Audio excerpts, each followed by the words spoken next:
Hello and welcome to Loghouse Farm. I've heard a lot of people have decided to start raising their own backyard chickens. It seems to me with the extra time that people have right now, starting a new flock makes sense. With the extra time on your hands, it'll give you something to do and produce eggs for your family. We recently added some new birds to our flock, so I thought I would share some of the details involved in raising chicks to help anyone who may be just starting out.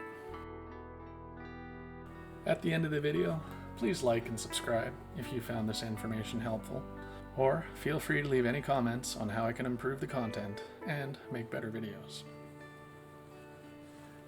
We currently have a flock of 20 adult chickens, but some of them are getting old now and no longer lay any eggs. We don't cull our chickens. When they're done laying eggs, they can enjoy their retirement free ranging the property and eating bugs. This is our oldest chicken. She's just turned 10, which is pretty old for a chicken. She no longer lays any eggs, I'm sure, but she gets to stay. This year we decided it was time to add some more chickens to the flock. So we got 8 new day-old chicks on April the 20th. These are Crested Cream Legbar chicks. This is what they'll look like when they're fully mature.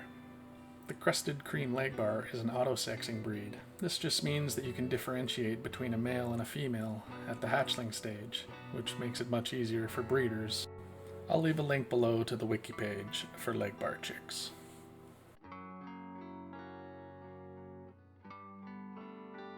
Before getting chicks, there are a few things you'll need. The chicks will need a brooder, and depending on how many chickens you get, the brooder may need to be various sizes. We have 8 chicks, and we're able to use a large tote, or bin. Our bin is 175 liter, and I built a frame with chicken wire to cover the top so our cats won't get in, or any other critters, as this is all set up in the barn. You'll also need a heat lamp to keep the chickens warm. I provided a link below to the type of lamp we use, and there are also some links for other items we used in the description below. Hopefully that will make your search a little easier. The chicks need to be quite warm, so the area under and around the lamp should be at 95 degrees Fahrenheit for the first week. The chicks should be able to get into the warmest area, and also to avoid it if they're feeling too warm. Each week the brooder temperature needs to be dropped by about 5 degrees. So the lamp will need to be raised often to ensure the temperature is just right. Here's a graphic of the temperatures over the weeks. After about 8 weeks, your chicks may be fully feathered and could be ready for an outdoor home without a heat lamp. As long as the overnight temperature doesn't dip too far below 60 degrees, they should be okay outside once fully feathered. The chicks will of course need water and food in the brooder. It's important to change the water often, as chicks are very messy and don't care where they poop. They'll poop in the water and the food, so it needs to be cleaned daily to keep them healthy. The food's a specialized mix that you can get at your local feed store, possibly called starter or grower or chick crumble. It's usually between 15 and 20% protein, and the chicks will need this as they grow very quickly. In the brooder you'll need some bedding. We used pine shavings, but you can use shredded paper or straw or even paper towel. Whatever you use, it should be as non-slip as possible, so they don't end up with spraddle leg. Basically, spraddle leg is the chicken ends up doing the splits because they slipped, and their legs aren't strong enough to get them back up. And they'll sit on the bottom of the brooder with a leg sticking out, or both legs sticking out, and they can't get up. It's a pretty easy fix though. All you need to do is make a brace like this one, and put the chicken's legs in the loops, and in a day or two the brace can be removed. It didn't seem to hinder the chicken at all. It got around just fine once it got used to it. And once we took it off, we didn't notice any difference in the chicken. Within a couple of days after removal, I couldn't even tell which chicken it was. You'll want to make sure you have everything set up before your chickens arrive, so that they're not sitting out in the cold while you complete your setup. When you have everything set up and are ready to add your chicks, dip their beak in water and then in the food. Then place them in the brooder.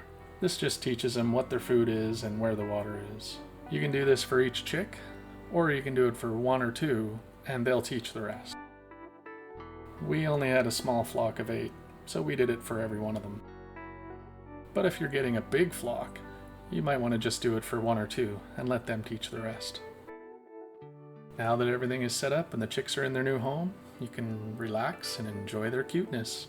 It'll be about 8 weeks before they're fully feathered, depending on your breed. And if your outside temperatures are not too low, you can move them to their outdoor home. In our case, I built a mini coop for their next stage of life. Later, I'll post a video of how I made the mini coop.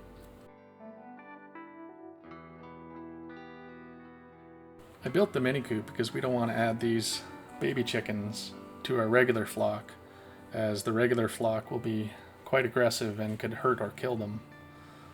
So we put them in the mini coop until they grow to be about the same size as the regular flock to give them a better chance of survival. Chickens can be quite mean to each other until they get used to each other and establish their pecking order. If you put the chicks in too young, the big ones will pick on them fiercely, and you might end up with some damaged or dead chickens. Once they're the right size though, they can more or less fend for themselves. If these are your only chickens and you have a coop ready for them, then they can go straight in the coop once the overnight temperatures don't dip too far below 60. I hope you enjoyed the video. I hope you found it helpful. Please let me know if you have any comments or suggestions.